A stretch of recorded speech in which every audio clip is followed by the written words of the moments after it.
चलो तो बेसिकली क्या है हमारे पास, है ना, सर्कुलर मोशन का मतलब क्या होगा, मोशन इन अ सर्कल, है ना। Yes sir. तो सर्कल में कोई पार्टिकल घूम रहा है, यहाँ देख रहे हो, ये सर्कल में घूम रहा है पार्टिकल। हाँ सर। अलग अलग पॉइंट्स पे देखो, यहाँ पे वेलोसिटी इधर है, यहाँ पे वेलोसिटी इधर है, यहाँ पे वेलोसिटी इधर है, यहाँ पे वेलोसिटी इधर है, इधर इधर है। मतलब वेलोसिटी कैसा, हर मोमेंट पे ना टेंजेंशियल होगा। ये है centre of the circle O, ठीक है। Yes. Velocity at all moments is tangential, ठीक। चलो, अब उसमें आता है दो तरह का सर्कुलर मोशन होता है, एक होता है यूनिफॉर्म सर्कुलर मोशन, एक होता है नॉन यूनिफॉर्म सर्कुलर मोशन, ठीक है। Yes sir. Uniform circular motion का मतलब हुआ circular motion with constant speed. हाँ, लेकिन यस सर। स्पीड कांस्टेंट है, लेकिन इसका मतलब ये नहीं कि वेलोसिटी कांस्टेंट है। वेलोसिटी कैसा क्वांटिटी है, वेक्टर क्वांटिटी है। तो डायरेक्शन चेंज करेगा तो वेलोसिटी चेंज होगी। आई बात समझ। हाँ सर। यूनिफॉर्म सर्कुलर मोशन में भी वेलोसिटी चेंज होगी, ठीक है। अब चलो देखते हैं, पहली चीज यहाँ पे क्या है, एंगुलर पोजीशन। यहाँ पे ये रेफरेंस लाइन दिख रहा है क्या? हाँ सर दिख रहा है। ये पार्टिकल देखो कहाँ पे है, पी पॉइंट पे है। हाँ सर। पी पॉइंट पे है, और इस रेफरेंस लाइन हमने क्या किया, सेंटर को पी से ज्वाइन कर दिया, दिखा। हाँ सर। अब ये जो रेडियस है, रेडियस इस रेफरेंस लाइन से जितना एंगल बना रहा है वो उसका एंगुलर पोजीशन हो गया, ठीक है, ये थीटा। तो angular position is defined as theta, ठीक है। जैसे काइनेमैटिक्स में करते थे ना एक्स कोऑर्डिनेट, वही काम यहाँ पे एंगुलर पोजीशन का है, ठीक है। ये पोलर कोऑर्डिनेट जैसे है सर। क्या बोले गुरु? तो मतलब पोलर कोऑर्डिनेट डिनोट कर रहे हैं हाँ, इसको। इसको पोलर कोऑर्डिनेट भी बोलते हैं, ठीक है, कोई दिक्कत नहीं, चलेगा। हाँ सर। अब देखो ध्यान रखना, काउंटर क्लॉकवाइज एंगल जो होंगे वो पॉजिटिव होंगे, जो क्लॉकवाइज एंगल होंगे वो नेगेटिव होंगे, क्लियर। ये कन्वेंशन है ना सर। हाँ, कन्वेंशन है ये, ठीक है। Yes sir. चलो, अब अगली चीज आती है एंगुलर डिस्प्लेसमेंट, ठीक है। Yes sir. एंगुलर डिस्प्लेसमेंट जो है, पार्टिकल P से P डैश पे गया, ठीक है, कोई दिक्कत। दोनों बार हमने क्या किया, हमने एक रेडियस ये बनाया, एक रेडियस ये बनाया, तो ये जो है ना, ये एंगल है क्या, डेल्टा थीटा, समझ में आया। हाँ सर। ये है हमारा एंगुलर डिस्प्लेसमेंट, क्लियर, कोई दिक्कत। नहीं सर कोई दिक्कत। चलो, फिर आता है एंगुलर वेलोसिटी। एंगुलर वेलोसिटी दो तरह की होती है। एवरेज एंगुलर वेलोसिटी को ओमेगा से डिनोट करते हैं, ठीक है। हाँ सर। तो एक होता है ओमेगा एवरेज विच इज, हाँ, विच is delta theta by delta T. Yes sir. Delta theta by delta T, ठीक है। और उसी को अगर इंस्टेंटेनियस बनाना, हाँ बोलो, हाँ सर मतलब समझ गया है ना, उसी को अगर इंस्टेंटेनियस बनाना होगा तो हमको क्या करना पड़ेगा, limit delta T tends to zero, मतलब D theta by D T, चलेगा। हाँ। अच्छा, चलो आगे बढ़ते हैं, सिंपल है, तुरंत 10-15 मिनट में थियरी खत्म हो जाएगी, कुछ है नहीं, बहुत ही सिंपल सी चीज है। चलो, अब हम देखते हैं आगे, relation between instantaneous speed and instantaneous angular velocity. Instantaneous speed और इंस्टेंटेनियस एंगुलर वेलोसिटी के बीच का रिलेशन देखते हैं, एकदम ही सिंपल सी चीज है, देखना ध्यान से। ये छोटा सा एंगल डी थीटा अगर ट्रेवल किया पार्टिकल, है ना, तो डिस्टेंस कितना ट्रेवल हो जाएगा बताओ, आर्क लेंथ, मतलब जो लेंथ आपका are D theta. Are D theta, मानते हो ना। हाँ चलो, तो छोटा सा डिस्टेंस हो गया आर डी थीटा। अब स्पीड क्या होता है, DS by D T. Yes sir. Instantaneous speed यही होता है ना, डीएस बाई डी टी। जरा करो तो आर बाहर आ जाएगा, अंदर क्या हाँ बचा, d theta by D t. D theta by D T क्या लिखते हैं, ओमेगा। हाँ सर। तो V is equal to omega r, चलेगा। हाँ सर एक चीज पूछना था, हाँ, मतलब अभी मैंने ये किया ना बुक से देखकर, तो जो है v vector is equal to omega vector cross r vector दिया हाँ, था। वो भी करते हैं। V इज इक्वल, इसको ऐसे भी लिखते हैं, V vector is equal to omega vector cross r vector. लेकिन वो अभी रुक जाओ, वो अपन बाद में डील करेंगे उसको, है ना, वो थोड़ा सा एडवांस टॉपिक है, पहले अभी नॉर्मल स्केलर के टर्म्स में समझ लेते हैं, ठीक है। ये पूछना था कि जो है मतलब आईआईटी पूछता है क्या इसमें, क्योंकि याद रखना बड़ा मुश्किल हो रहा है कि कौन पहले आएगा और कौन बाद में। मैं बताऊंगा ना कैसे करना है, रुक जाओ बताता हूँ। उसमें क्या होगा, ओमेगा जो होगा, omega is along the axis, ठीक है, Okay, और sir. आर है हमारा पोजीशन वेक्टर। लेकिन रुक जाओ, अभी अभी उसकी जरूरत नहीं है तुमको, मैं बताता हूँ, ठीक है, इसको रहने दो, अभी इसको होल्ड पे डालते हैं, अपन डिस्कस करेंगे उसको आराम से, ठीक है। Okay, sir.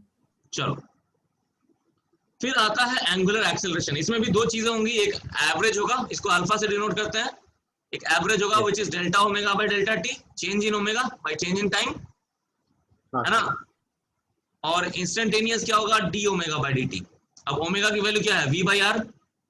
Yes, sir. अब 1/r तो बाहर आ गया, अंदर बचा क्या, डीवी बाई डी टी, ठीक है। हाँ, sir. चलो, तो इसको उधर मल्टीप्लाई करो, r alpha instantaneous is equal to d v by D t. अब एक चीज ध्यान देना, बहुत ही इंपॉर्टेंट चीज है यहाँ पे, बहुत इंपॉर्टेंट है ना, इसको एकदम अच्छे से समझने की कोशिश करना। This is the rate of change of speed, ठीक है। हाँ, sir. This is not the rate of change of velocity. ये जो अल्फा आर लिख रहा हूं मैं, ठीक है, Yes, sir. Alpha r is equal to d v by D t. इसमें जो वी वाला जो टर्म है मेरा, जो ये वाला टर्म है, ये मेरा क्या डिनोट कर रहा है, ये डिनोट कर रहा है स्पीड को, ठीक है। ये rate of change of speed है, ये rate of change of velocity नहीं है ना। और इस चीज को हम लोग बोलते हैं टेंजेंशियल एक्सेलरेशन, ठीक है। Okay, sir. तो tangential acceleration is what, tangential acceleration is rate of change of, बताओ। Speed of the particle. Yes, rate of change of speed. अभी समझेगा कि तुमको टेंजेंशियल एक्सेलरेशन क्या होता है, एंगुलर एक्सेलरेशन, सब अलग अलग चीजें हैं, ठीक है। अभी एकदम आराम से समझ में आएगा, दिक्कत नहीं, ठीक है। Yes, sir. चलो, ये थोड़ा मैंने नोट्स में गलत लिखा है, ये टेंजेंशियल एक्सेलरेशन ये नहीं है, टेंजेंशियल एक्सेलरेशन ये, ठीक है। तो ये जो, मतलब एक मिनट, ये जो है, ये है ओवरऑल एक्सेलरेशन। जब मैं वेक्टर साइन लगा दिया, yes, sir. जब मैंने वेक्टर साइन लगा दिया तो ये ओवरऑल एक्सेलरेशन हो गया। जब मैं सीधा ये लिखूंगा डीवी बाई डी टी, तो ये क्या हो गया, टेंजेंशियल एक्सेलरेशन, ठीक है। अभी पूरा डिटेल में हम ये दोनों चीजें डील करेंगे कि टेंजेंशियल एक्सेलरेशन और ओवरऑल एक्सेलरेशन में कितना फर्क है, क्या फर्क है, ठीक है। घबराने की बात नहीं है, 5-10 मिनट में सब क्लियर हो जाएगा। चलो, अब इसमें क्या है, तो ये क्या है, tangential acceleration is d v by D t, है ना। और जो कि कितने के बराबर है, अभी हमने डिस्कस किया, कितने के बराबर था, ये अल्फा इंटू आर के बराबर, तो है ना। तो basically it is the component of acceleration which is along the velocity. ये क्या है, ये हो सकता है अभी ये लाइन तुमको समझ में ना आए, थोड़ा वेट करो, अभी तुरंत समझ में आएगा, ठीक है। Component of acceleration which is along the velocity, ठीक है। रुक जाओ, अभी ये स्टेटमेंट को भी होल्ड पे रखो, ये समझेगा अभी। अब 3 इक्वेशंस ऑफ मोशन है, याद करो, v is equal to u plus a t, s is equal to u t plus half a t square, और v square is equal to u square plus 2as। ये सेम इक्वेशंस हैं, है ना। वो 3 इक्वेशंस कब लगती थी, जब 1 डायमेंशनल मोशन होता था और कांस्टेंट एक्सेलरेशन होता था, याद है। हाँ, sir. यहाँ पे सर्कुलर मोशन है लेकिन कांस्टेंट अल्फा है, ठीक है। v की जगह क्या डालेंगे, v की जगह डालेंगे ओमेगा, v की जगह omega final, v is equal to u omega initial plus a t की जगह अल्फा टी। फिर वैसे ही s क्या होता था, डिस्प्लेसमेंट होता था, यहाँ पे एंगुलर डिस्प्लेसमेंट होगा, समझ गए, बोलो। Angular displacement is equal to u t omega initial t plus half alpha t square. वैसे ही तीसरा वाला इक्वेशन है ना, v square is u square plus 2as। s की जगह क्या डालेंगे हम, Delta T. s की जगह डालेंगे डेल्टा थीटा, ठीक है, समझ गए, हाँ, sir. इजी है। आगे बढ़ते हैं।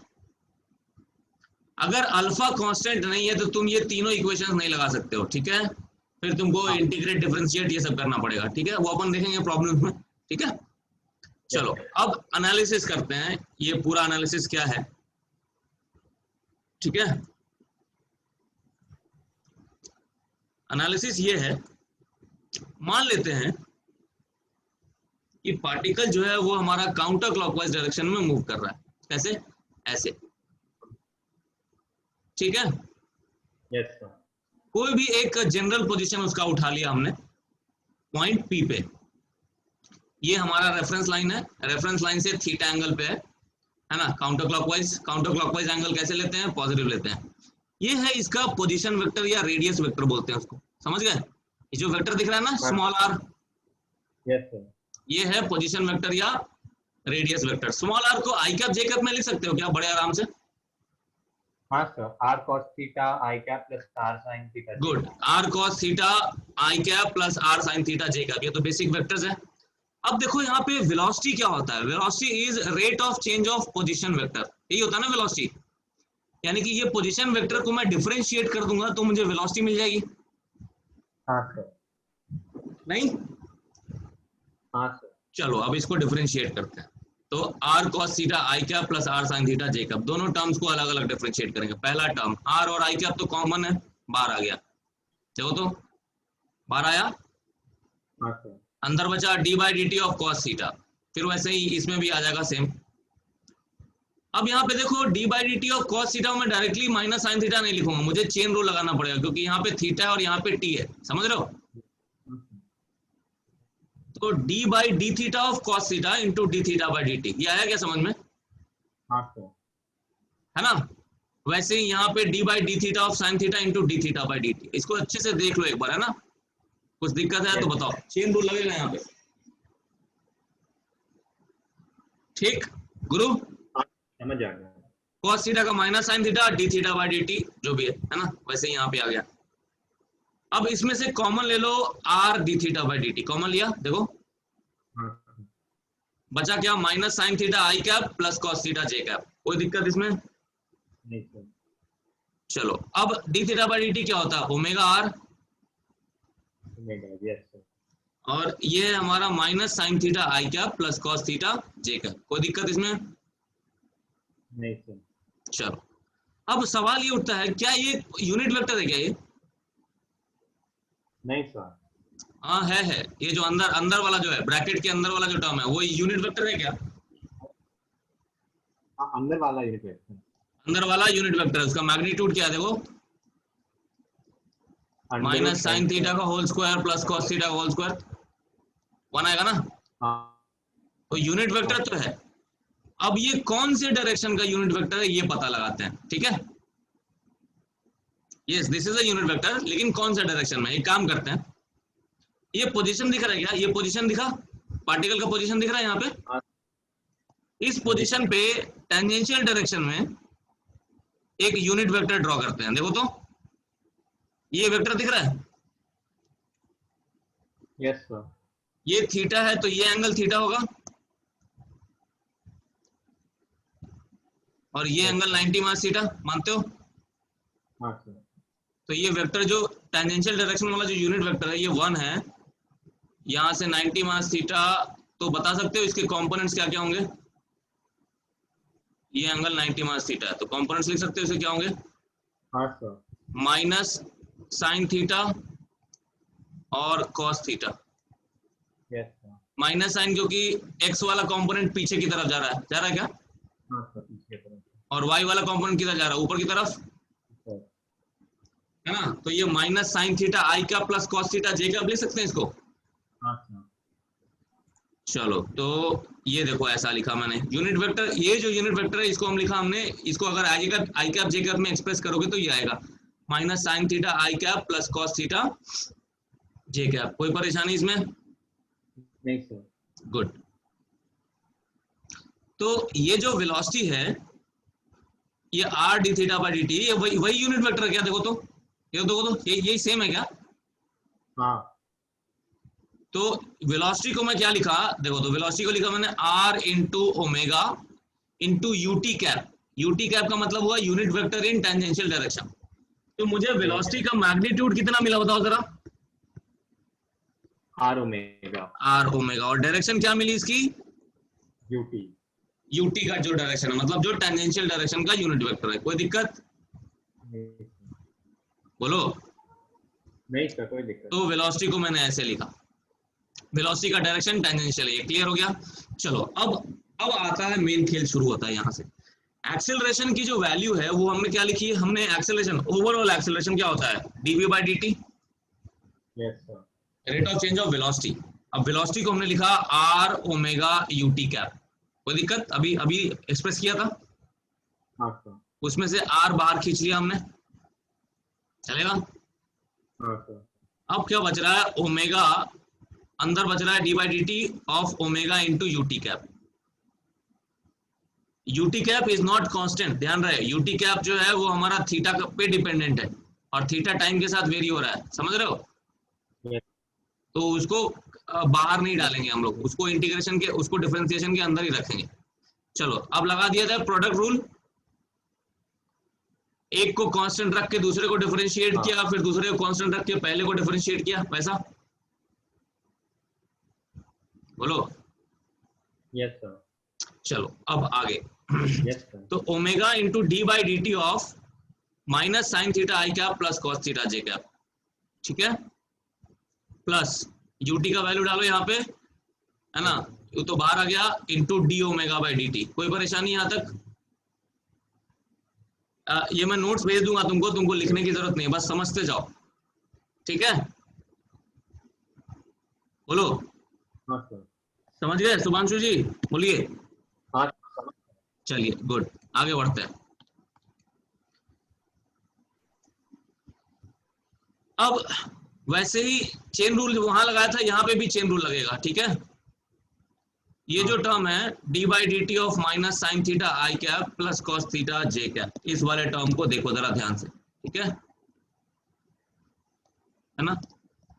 इस वाले टर्म को, इसका डिफरेंशिएशन मैं यहाँ कर रहा हूं, ठीक है, दिख रहा है?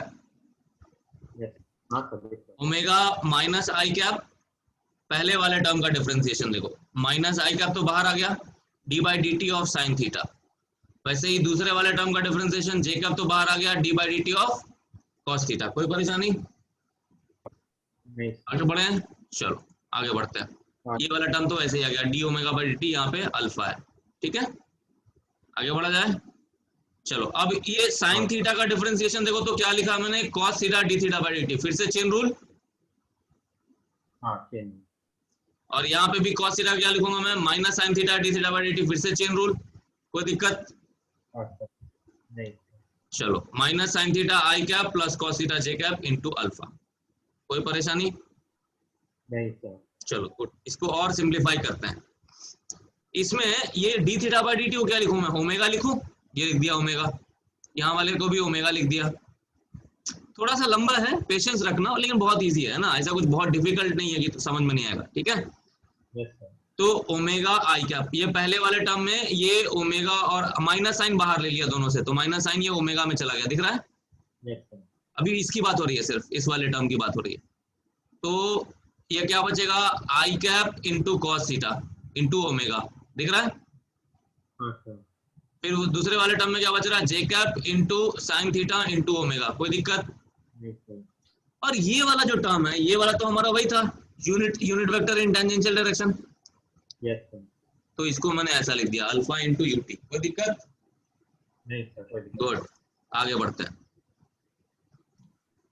अब यहां से, इसमें से ना ओमेगा कॉमन ले लो, इसमें से Yes. ओमेगा कॉमन ले लो, दो तो जरा, minus omega square cos theta, yes, तो minus omega square cos theta आई कैप प्लस साइन थीटा जे कैप आएगा क्या?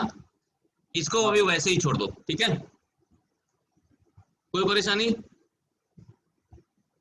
चलो आगे बढ़ते हैं। तो ये हमारे पास आ गया minus omega square r cos theta आई कैप प्लस साइन थीटा जे cap plus alpha into u t. कोई दिक्कत? नहीं सर, अब देखो हमारा पार्टिकल कितने एंगल पे था, पार्टिकल था हमारा कितने एंगल पे, बोलो, पार्टिकल हमारा यहाँ कहीं पे था ना, पॉइंट पी पे, जो कितना एंगल बना रहा था, ठीक है, थीटा एंगल बना रहा था, याद है? हाँ सर, अब उसी डायरेक्शन में ये हमारा रेडियल डायरेक्शन हुआ क्या? हाँ रेडियस के अलावा, अब रेडियल डायरेक्शन में अगर मैं एक यूनिट वेक्टर ड्रॉ करूं तो इसको आई कैप जे कैप में लिख सकते हो, क्या लिखोगे? हाँ, 1 cos थीटा आई कैप प्लस 1 sin थीटा जे। गुड, तो ये मेरा यूनिट वेक्टर का रेडियल डायरेक्शन का यूनिट वेक्टर है क्या, देखो तो, हाँ सर, ये मेरा रेडियल वेक्टर का सॉरी रेडियल डायरेक्शन का यूनिट वेक्टर है, समझ गए? हाँ, तो इसको मैं क्या लिखूंगा, जो मेरा नेट एक्सेलरेशन आया, A net was minus omega square R, है ना, unit vector in radial direction, लिखूं ऐसे, हाँ सर। Plus alpha R UT cap.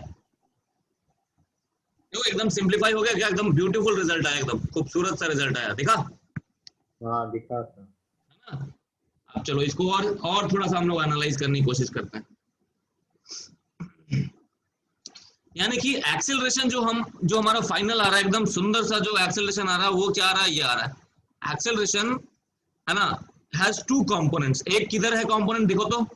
अब मैं अगर पार्टिकल का पोजीशन ड्रॉ कर लूं यहाँ पे, है ना, तो एक्सेलरेशन के दो कंपोनेंट्स हैं। एक हमारा अंदर की तरफ माइनस साइन लगा हुआ है इसलिए, है ना, और दूसरा किधर, तो ये वाला कितना है, दूसरा टेंजेंशियल, तो एक अल्फा आर और एक कितना, एक ओमेगा स्क्वायर आर। कोई परेशानी? नहीं सर। सुभांशु समझ में आया? हाँ समझ गया सर। है ना, तो एक्सेलरेशन के दो कंपोनेंट, तो वही मैं कह रहा था कि जो टेंजेंशियल एक्सेलरेशन है, ये है हमारा टेंजेंशियल एक्सेलरेशन, और इसको हम लोग बोलते हैं रेडियल एक्सेलरेशन। कोई दिक्कत? नहीं सर। सर है ना, नॉर्मल एक्सेलरेशन ही कहीं कहीं लिखा था, वही हाँ क्या बोले? मतलब वो अभी मैं सॉल्व कर रहा था तो नॉर्मल एक्सेलरेशन भी वही हुआ ना? नहीं, नॉर्मल एक्सेलरेशन मतलब रेडियल एक्सेलरेशन। हाँ वही रेडियल की बात कर रहा था। हाँ, नॉर्मल एक्सेलरेशन होता है रेडियल, ए नॉर्मल, नॉर्मल का मतलब होता है परपेंडिकुलर। हाँ सर। ध्यान रखना, मतलब वेलोसिटी के जो परपेंडिकुलर एक्सेलरेशन है, जैसे वेलोसिटी इधर है, तो वेलोसिटी के परपेंडिकुलर एक्सेलरेशन है, तो इसको हम ए नॉर्मल या ए रेडियल बोलते हैं, है ना, या फिर कहीं कहीं पे ए सेंट्रीपिटल भी बोलते हैं, चलेगा? हाँ बोलो। Yes sir. है ना, चलो, तो ये चीज समझ में आ गई। इसको हम लोग क्या बोलेंगे, सेंट्रीपिटल एक्सेलरेशन। अब यूनिफॉर्म सर्कुलर मोशन में क्या होता है, डीवी बाई डी टी क्या हो जाएगा, rate of change of speed zero हो जाएगा, तो ये वाला टर्म जीरो हो गया। यानी कि d by D t of omega r, v is equal to omega r, सीखा था हमने, यस सर। ये जीरो हो गया, मतलब r into d omega by D t zero, यानी कि आर अल्फा जीरो, अल्फा की वैल्यू क्या हो गई, जीरो। मतलब यूनिफॉर्म सर्कुलर मोशन में ये वाला टर्म नहीं रहेगा, क्या रहेगा, सिर्फ हमारे पास एक ही एक्सेलरेशन रहेगा, कौन सा, टेंजेंशियल। नहीं रेडियल, हाँ सॉरी रेडियल। टेंजेंशियल वाला तो जीरो हो गया ना, हाँ सर टेंजेंशियल। समझ गए? हाँ तो मतलब वो जब घूमेगा साइड बाय मतलब चारों ओर, तो हाँ, उसका मतलब कोई फोर्स ऐसा नहीं होगा जो उसको जब रिलीज किया तो फिर वो टैंजेंट के अलॉन्ग जाएगा नहीं क्या? रिलीज किया, देखो क्या होता है ना, हमारे पास जैसे मान लो हमने वेलोसिटी देके छोड़ दिया सर्कल में, यस सर। है ना, तो Yes. अगर कोई एक्सटर्नल फोर्स नहीं है टेंजेंशियल डायरेक्शन में, तो उसका स्पीड नहीं चेंज करेगा, यस सर। ठीक है। टेंजेंशियल एक्सेलरेशन जो है वो है क्या, d v by D t, rate of change of speed, ठीक है, ये देखो, यस सर। तो रेट ऑफ, अगर स्पीड चेंज नहीं हो रही है मतलब टेंजेंशियल एक्सेलरेशन है जीरो, क्लियर? Yes sir. मतलब वो सर्कल में घूमेगा बट, है ना, उसका स्पीड बदलेगा नहीं, वेलोसिटी चेंज होगा, सिर्फ डायरेक्शन चेंज होता रहेगा, ठीक है। Yes sir. अब देखना ध्यान से, मतलब बेसिकली क्या हो रहा है कि हमारे पास दो चीजें हो रही है, tangential acceleration is responsible for changing speed and radial acceleration is responsible for changing direction, ये ध्यान रखना, ठीक है। अभी तुम्हारा जो क्वेरी है उस पर भी आते हैं, डिटेल में डिस्कस करेंगे, ठीक है, रुक जाओ, अभी मुझे पूरा कंप्लीट कर लेने दो एक बार मुझे। नेट एक्सेलरेशन क्या हो जाएगा, under root AC square plus AT square, मानते हो? चलो अब थोड़ा इसका डायनेमिक्स डील कर लेते हैं, है ना। डायनेमिक्स क्या है, अब सेंट्रीपिटल और टेंजेंशियल एक्सेलरेशन जो है, अब तुम्हारे क्वेश्चन पे आ रहे हैं हम, ठीक है। जो टेंजेंशियल और सेंट्रीपिटल एक्सेलरेशन है वो खुद से नहीं आएगा, ध्यान रहे, कुछ ना कुछ फोर्स एजेंट होना चाहिए। ये तो नेट एक्सेलरेशन है, मतलब resultant acceleration, resultant centripetal acceleration and tangential acceleration, ठीक है। ये अपने आप नहीं आता है, कुछ ना कुछ एजेंट होना चाहिए, जैसे फ्रिक्शन, नॉर्मल, टेंशन, ये सब होना चाहिए जो ये दोनों फोर्सेस प्रोवाइड कर सकता है। आई बात समझ? मतलब there must be some agent that is providing the centripetal acceleration as well as tangential acceleration. Clear? Some agent like friction, है ना, normal, tension et cetera. Clear? Yes sir. तो हमको क्या करना है, सर्कुलर मोशन को एनालाइज करना बहुत ही सिंपल काम है. ठीक है, कुछ नहीं करना है, खाली 2 स्टेप्स में काम करना है. एक क्या करना है, टेंजेंशियल डायरेक्शन में जितनी भी फोर्सेस एक्ट कर रही हैं उन सबको रिजॉल्व कर लेना है. ठीक है, उन सबको जमा कर लेना है और लेफ्ट हैंड साइड पे उनको उनका रिजल्टेंट लिख देना है, Ft.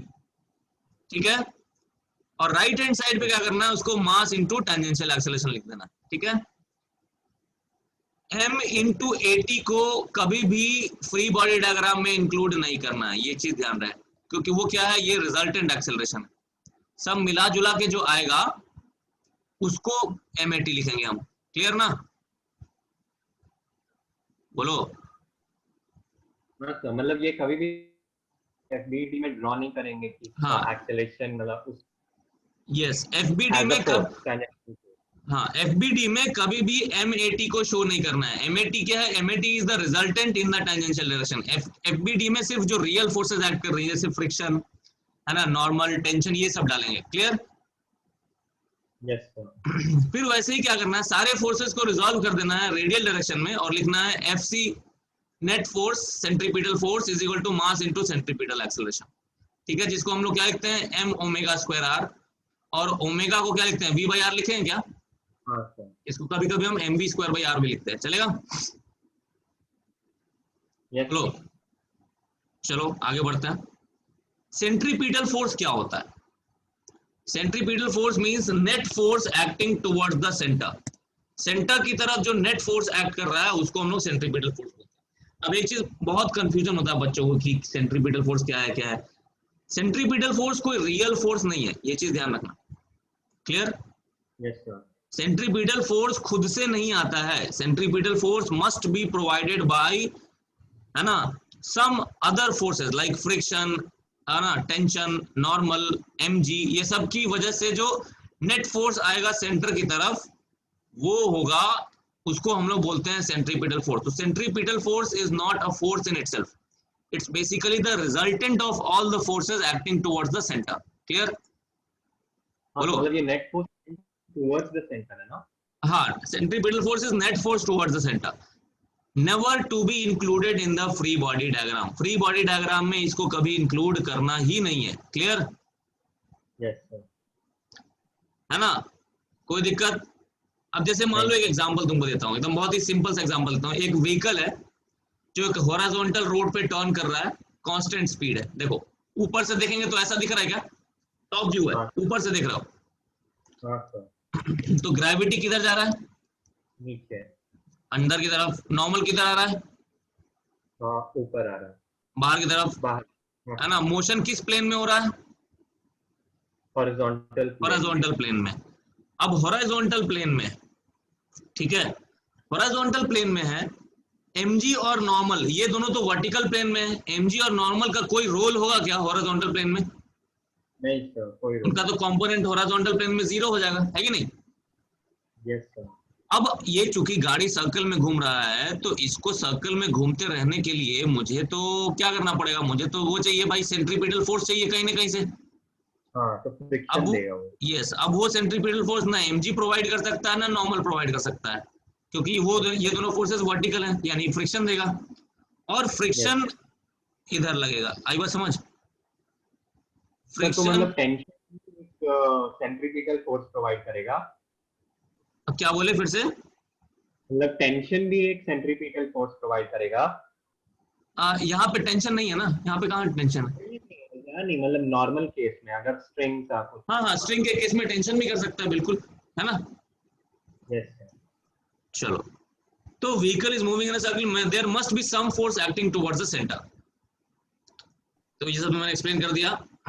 तो फ्रिक्शन की वैल्यू क्या लिखोगे? अब क्या करना है, देखो, अब हमको पता चलेगा कि फ्रिक्शन एक्ट कर रहा है इस तरफ. अब सवाल ये उठता है कि फ्रिक्शन ऐसा क्यों नहीं एक्ट किया, है ना. अगर मैं ऐसा लिखूंगा, फ्रिक्शन, ये सर्कल का सेंटर, अगर फ्रिक्शन ऐसा एंगल पे एक्ट करेगा तो फ्रिक्शन का एक कंपोनेंट ना टेंजेंशियल डायरेक्शन में भी आएगा. आई बात समझ? हाँ. तो फ्रिक्शन का कंपोनेंट अगर टेंजेंशियल डायरेक्शन में आया मतलब टेंजेंशियल फोर्स है, और अगर टेंजेंशियल फोर्स है तो स्पीड चेंज होना चाहिए, लेकिन स्पीड तो यहाँ चेंज हो नहीं रहा। आई बात समझ? इसलिए फ्रिक्शन हमारा किधर लग रहा है? रेडियल डायरेक्शन में। क्लियर? शुभांशु बताओ। एक सेकंड लिख रहा। हाँ लिख लो। तो ये तो समझ में आ गया। अब हमको क्या करना है, फ्रिक्शन की वैल्यू निकालनी है। तो हम क्या करेंगे, हम रेडियल डायरेक्शन चूज करेंगे। हमने क्या किया, रेडियल डायरेक्शन चूज कर लिया रेडियल डायरेक्शन। हाँ, चूज करनी अब रेडियस की तरफ मतलब टुवर्ड्स द सेंटर कौन सी फोर्स है? एक ही फोर्स है, है। Yes sir. है ना। उसका कंपोनेंट क्या है? उसका कंपोनेंट एफ ही रह जाएगा, क्योंकि वो पूरा रेडियल डायरेक्शन में है। तो लेफ्ट हैंड साइड पे हमने सारी फोर्सेस लिख दी। कितनी? रेडियल डायरेक्शन में एफ, और इसको इक्वेट कर दिया किसके? Mass into acceleration. एक्सेलरेशन कौन सा? Radial acceleration, mv square by r. तो फ्रिक्शन की वैल्यू मिल गई हमें mv स्क्वायर बाई आर। समझ गए? कोई परेशानी? बेसिकली हम न्यूटन का सेकंड लॉ लगा रहे हैं रेडियल डायरेक्शन में, है ना। F is equal to ma था ना, वही कर रहे हैं, बट डायरेक्शन कौन सा है? रेडियल डायरेक्शन में। क्लियर? LHS में we have all forces in radial direction, RHS में we have mass into radial acceleration. ये लिखते हैं ना न्यूटन का second law. Yes sir. F is equal to ma। तो यही चीज हम लगा रहे हैं। लेफ्ट हैंड साइड पे हमने क्या लिखा? लेफ्ट हैंड साइड पे हमने लिखा all forces in radial direction. यहाँ पे एक ही फोर्स था तो F, और mass into radial acceleration. Mass into radial acceleration कितना? mv square by R. कोई परेशानी? सिंपल। Yes sir. चलो आगे बढ़ते हैं। समटाइम्स कभी कभी क्या होता है, स्पीड भी चेंज हो रहा है ना। अगर हॉरिजॉन्टल सर्कुलर रोड है उस पे स्पीड भी चेंज हो रहा है, मतलब इसके पास सेंट्रीपिटल एक्सेलरेशन भी है और टेंजेंशियल एक्सेलरेशन भी है। मानते हो? हाँ सर। ये टॉप व्यू है। तो अब फ्रिक्शन को एंगल पे लगना पड़ेगा ताकि फ्रिक्शन का एक कंपोनेंट ये टेंजेंशियल डायरेक्शन में हो और एक कंपोनेंट किधर हो? रेडियल डायरेक्शन में। चलेगा? हाँ, चलो अब रेडियल डायरेक्शन में बोलो तो रेडियल डायरेक्शन में कौन सी फोर्स है? FC is equal to mass into radial acceleration. तो FC is equal to mv square by R. चलेगा? हाँ, और टेंजेंशियल डायरेक्शन में कौन सा है? फ्रिक्शन का tangential component FT is equal to क्या हो गया? मास इनटू टेंजेंशियल एक्सेलरेशन, जिसको मैं ऐसा लिखता हूँ m into dv by dt या m इनटू अल्फा r भी लिख सकता हूँ। चलेगा? बोलो। हाँ सर, चलेगा। तो नेट फ्रिक्शन कितना हो जाएगा ये बताओ? Under root FC square plus FT square. कोई परेशानी इसमें? नहीं सर। है ना, सिंपल है। हाँ सर। Easy peasy. हाँ सर। चलो तो ये वही चीज है, net friction is m into root of 80 square plus AC square, है ना। सिंपल है, इजी है।